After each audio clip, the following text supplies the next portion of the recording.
invite them to join us for this interesting broadcast tonight. As you join, share the link, say something in the comments, let me know that you are here. Alright, as you join, say something in the comments, let me know you are with me. Talk to me in the chat, say something and let me know you are here. And then do me a favor and send the link to your friends, to your loved ones, to your siblings, colleagues at work, all right, friends from church. Go ahead, go ahead, go ahead.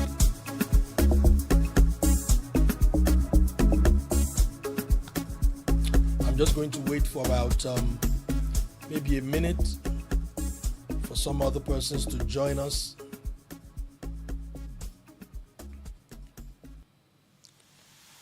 Go ahead, go ahead, go ahead, go ahead.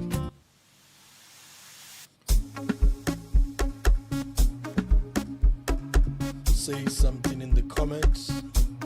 Let me know that I am not by myself tonight. Okay. Oasis International Forex School. Okay, but I can see the picture there. That's Mr. Brand. Good evening. Thank you for joining me. Thank you for joining me.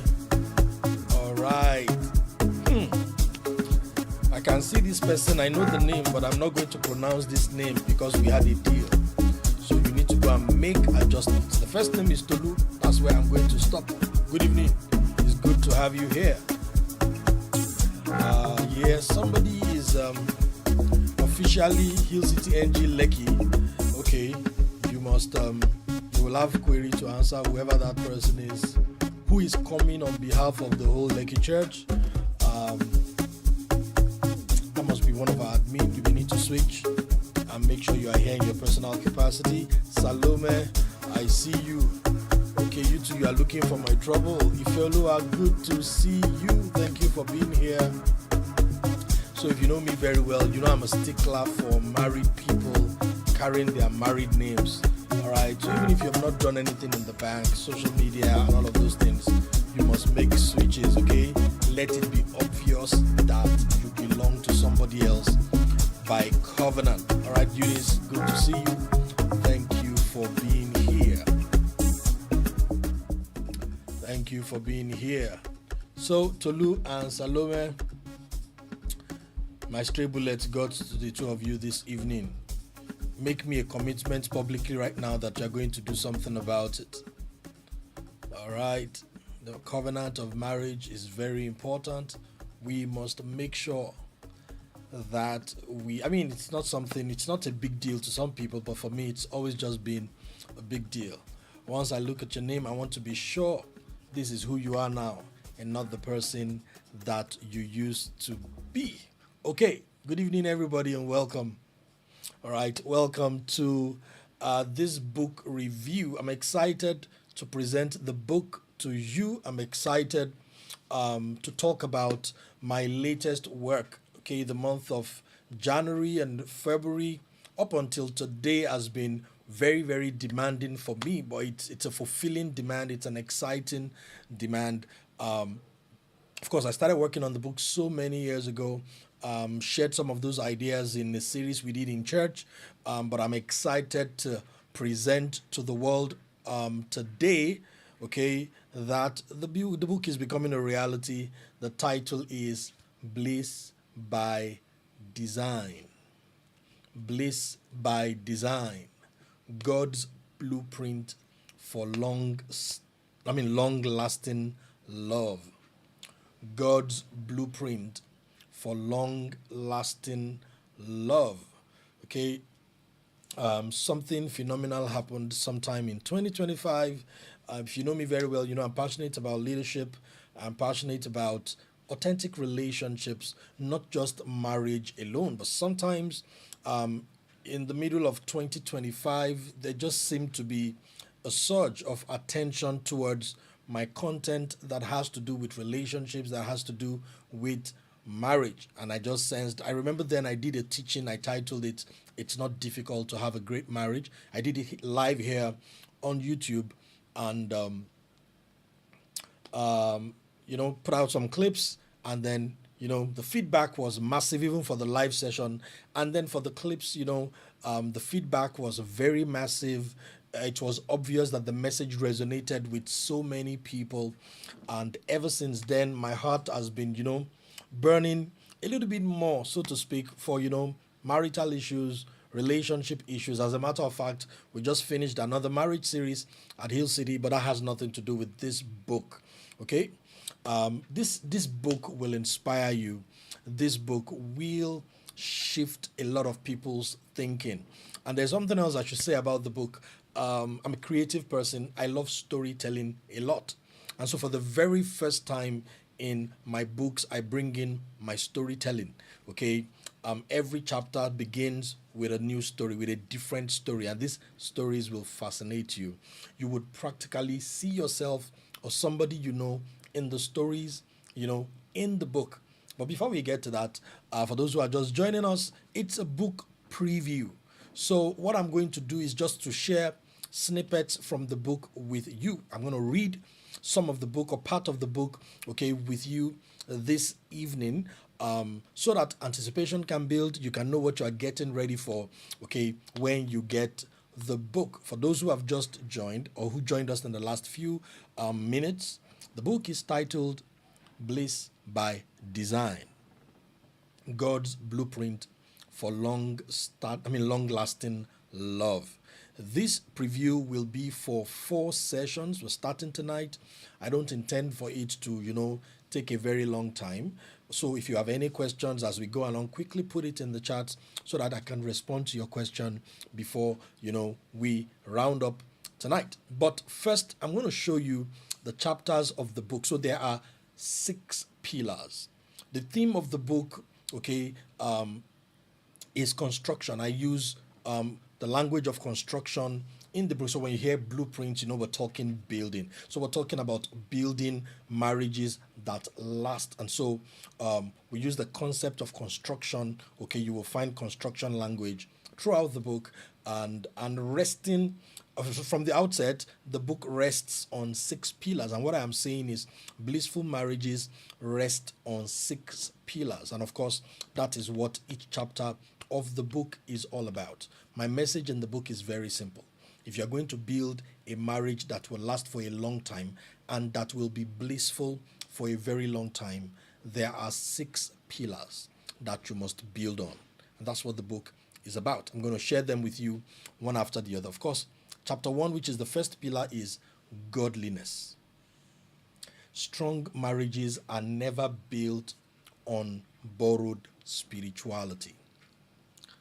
Strong marriages are never built on borrowed spirituality.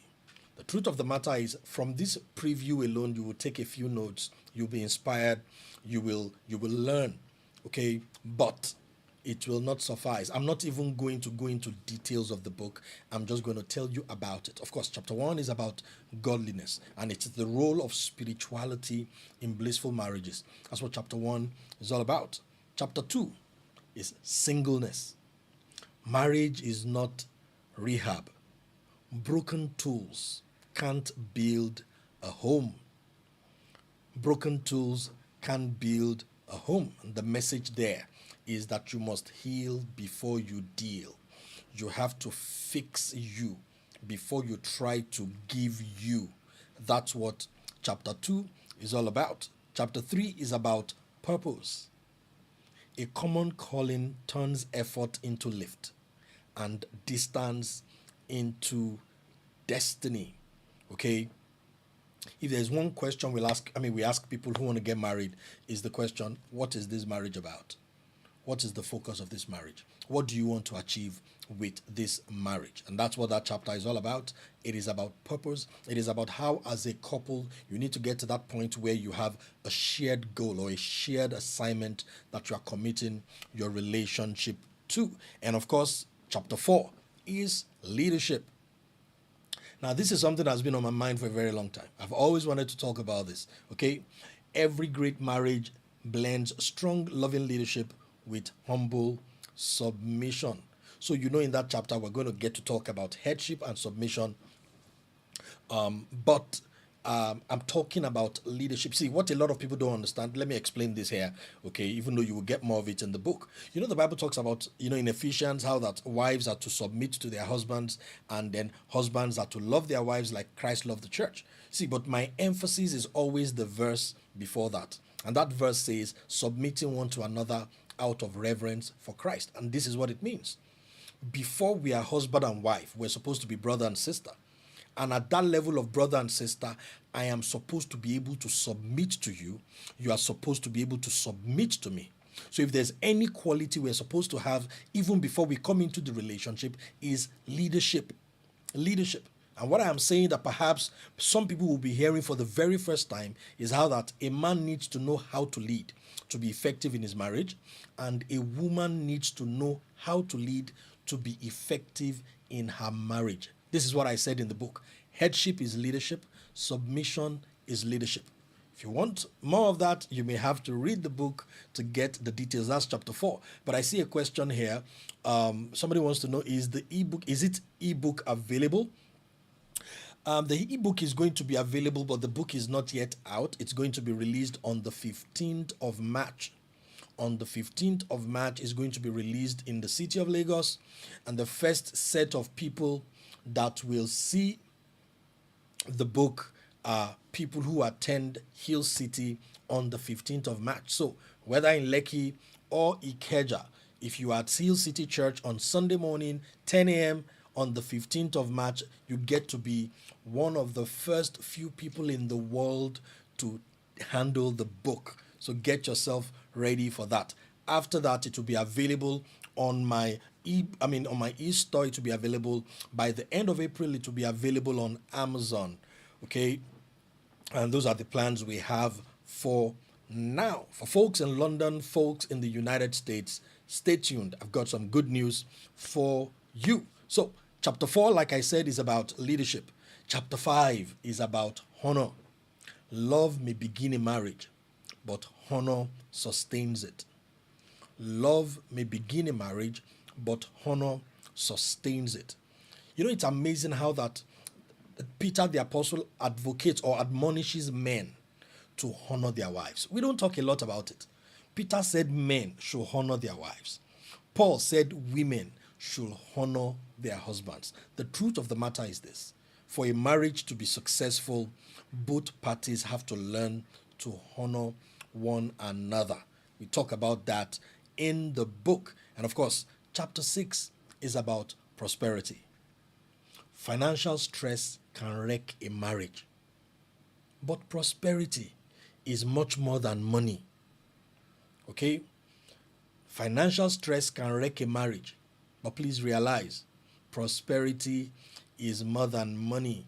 In that chapter, I talk about the role of money in a blissful relationship, how couples are to go about their finances, how they must make sure that they use money as a tool, but they never allow it to become a master in their home. Okay, I'm mindful of time. I want to be out of here by latest maybe 6:30 or 6:35. So let's move on. Chapter 7 is passion. Passion. Passion dies without effort. Feed it intentionally or watch it die. And in that chapter, I'm going to be talking about sex. Of course, within the context of marriage. Now, this is the problem we are trying to solve. A lot of Christians did not learn about sex from church or from fellow Christians. Okay? Most Christians learned about sex from the enemy. And the challenge is many people know a lot about sex, but what they know is not true. So we're starting this conversation where we're telling the truth about sex, what people need to know, okay, so that they can have a blissful marriage. Statistics have shown that after money, the next issue many people have in their marriages is when it comes to their sexuality. And that's what we talk about in chapter 7. Okay, so that's what the book is all about. For those who joined us while I was explaining the chapters, once again, the book is titled Bliss by Design, God's Blueprint for Long-Lasting Love. It's going to be released on Sunday, the 15th of March, 2026 in Lagos. And after that, it can travel all over the world. So you know what I'm going to do as we begin to round up this evening? I want to read to you just the beginning of chapter 1. Chapter 1 is about godliness. Don't forget, we looked at chapter 1. Okay, godliness. It says, strong marriages are never built on borrowed spirituality. So what I'm going to do is to read to you just the beginning of chapter 1. Just the beginning of chapter 1, and then we can round up. Like I said, if you have any question, please quickly put it in the comments so that I can attend to it before we round up. So let's read the beginning of chapter 1 together. It was a frigid Tuesday evening in London. Tunde sat in his car outside their flat, engine off, phone in his hand, staring at a message he had read 4 times. We need to talk. The screen dimmed and lit again. He didn't open the door. He already knew the subject. Not because she said it, but because she had stopped saying everything else. For 2 weeks, Tola was careful around him. Her giggle, her questions, even her silences felt cautious. The silence was polite, but it spoke volumes. He hoped she would not bring it up directly. It was easier, he thought. As long as things remained unspoken, he could manage it. Pray, fast, mentally file it under a phase. But once voiced, it would become a verdict. His thumb poised over the lock button. Maybe she only wants to talk about money, or the nursery fees, or how tired I've been. He knew the truth. Lately, he was avoiding his wife. Coming home late, sleeping early, using fatigue as a shield. He told himself he was stressed. School and work drained him, he reasoned. Men coped by shutting down under pressure. Women should understand. Yet, a quieter voice questioned if exhaustion was the true reason he stayed up scrolling each night. He hated that she had seen it. Not just the act, but what it implied. That desperate desire existed, just not for her. The shame felt weightier than the sin itself. Part of him rehearsed repentance, apology, prayer, accountability partner. Another part prepared defense, pressure, loneliness, adjustment, hormones, the usual struggles. He didn't know which man would walk into the apartment. What he feared most was not a hunger, it was a sadness. A hunger he could handle, but a sadness meant something was dying. She had made up her mind about him, and he tasted the panic of finality, unsure how to reverse a heartbreak already decided. He stepped out of the car. Inside the apartment, Tola was beating their toddler and rehearsing sentences she wasn't sure she would say. The child splashed water on her shirt, but she barely noticed. Her mind rehearsed careful words, hoping not to accuse, but to reveal her pain. She did not want a fight. She wanted to be seen. 3 years ago, she prayed for a God-fearing husband. Now she felt lonelier with a Christian partner than she ever did alone. At least when she was single, the emptiness made sense. Marriage was supposed to remove the distance between two lives. Now, Tola found herself living next to someone whose thoughts were out of reach. He spoke and laughed with others, yet with her, conversations were purely functional. Logistics, updates, parenting, not intimacy. She tried indirect gestures, cooking his favorite meals, sitting together, suggesting nightly prayers. Each met a gentle deflection, fatigue, work, and early meetings. The first time she saw the light from his phone at 2:13 a.m., she thought he could not sleep. The second time, she knew. The third time, she pretended she didn't. What hurt her most was not the raunchy images. What hurt most wasn't the pictures. It was the ache beneath them. Proof that he still had desire. just not for her. The rejection was sharper than betrayal. Her mind began plugging gaps with explanation. Maybe relocation changed how he sees me. Maybe childbirth affected my body more than he admits. Maybe he regrets marrying me, but he's too responsible to leave. She feared asking directly because questions can confirm what hope keeps uncertain. So, she chose the safest sentence she knew.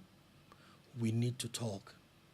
Even now she wondered if she truly wanted honesty or simply reassurance to avoid hurt. Water dripped from her elbow as she lifted the child from the tub. She listened for the door opening and felt a heartbeat adjust to the footsteps she used to run toward. Okay, that's where we're going to stop it for tonight. And what I try to do in the rest of that chapter is to resolve the challenge, to resolve the issue in that marriage. They thought they were each other's problems, but the real problem was that the two of them were pulling at each other for sustenance rather than turning to God. That's what chapter 1 is all about. Next week, Thursday, I'll share something else with you from another chapter of the book. One thing is certain, we can't cover the whole book even in this preview. So once the book is out, you want to make sure you get yourself a copy. If you love stories, then there is a lot in the book for you to enjoy. You want simple principles that will truly change your thinking and prepare you for a blissful marriage. That is what this book is all about. So thank you very much for being a part of tonight's broadcast. It's a preview, so that's where we're going to end it today. But before we go, allow me to share some beautiful information with you. I said for folks in the UK and folks in the US, I've got some good news, and it is the fact that this book is going to be coming to you. But much more than that, if you are in the city of Manchester or you are close to Manchester, then you want to join us on the 21st of March. That's exactly a week after this book is released. Live in Manchester, we have the Marriage Reset, Rebuilding Connection, Communication, and Commitment. Every married person, every single person that is serious about marriage should be in the room. Right, so if you could check on my page on Instagram, you will get details of the program. 12 noon on the 21st of March. It's happening at Emmanuel Center, 174 Langworthy Road, Salford. Don't miss it for anything. You are around Manchester, you have friends and loved ones around Manchester, send them this flyer. You can see it on Instagram. Just check on my Instagram account. You will see it. Please share it with as many people as possible, because it's going to be a beautiful, beautiful, beautiful time in the city of Manchester on the 21st of March. Now, folks in Lagos are wondering, seriously, you are taking all of that experience to them in Manchester. What do you have for us? First, throughout the month of March in the city of Lagos, our focus is on soul prosperity.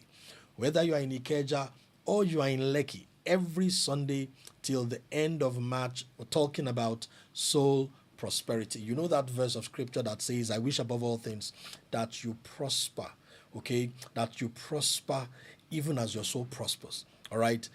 That is what our focus is. Your inner reality determines your life's experience, and how to be pure at heart, how to have peace in your heart, how to be whole in your heart, how to be joyful in your heart, and then have it spill over to the rest of your life. That's our focus throughout the month of March, okay, at Hill City, Lekki, and Ikeja. Now, if you are in Ikeja, I've got something special for you. Friend of mine, Pastor Andrew Elua, is going to be at the Ikeja Church on the 15th of March, the day we are releasing the book.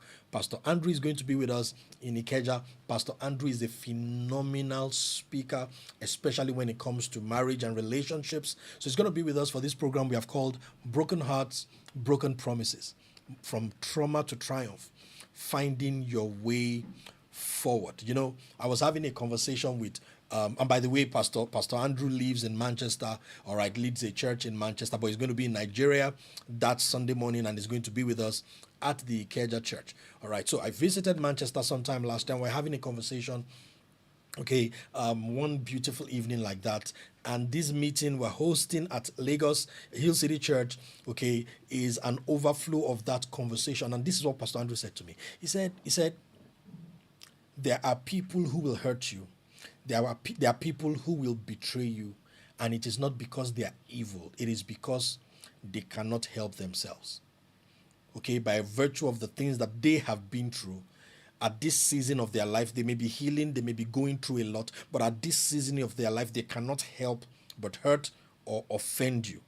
So you see, if you continue to blame them and you put it on them, then you need to understand that you are outsourcing your joy, you are outsourcing your peace. And then he asks the fundamental question. He says, so what plan do we have as individuals for betrayal? You know, even beyond love relationships, some of us are employers of labor. You employ people or you bring people into your life. You don't know where they are coming from. You don't know what they have been through. But by virtue of where they are coming from or what they have been through, by virtue of their healing process or their journey, at this point, they will betray you. They will hurt you. What are you going to do about it? That's what that Sunday morning is all about. Some of us have experienced betrayal already. Some of us have been hurt. Our hearts have been broken. We've experienced broken promises. There's only one challenge. You don't have a remedy. You don't have a solution.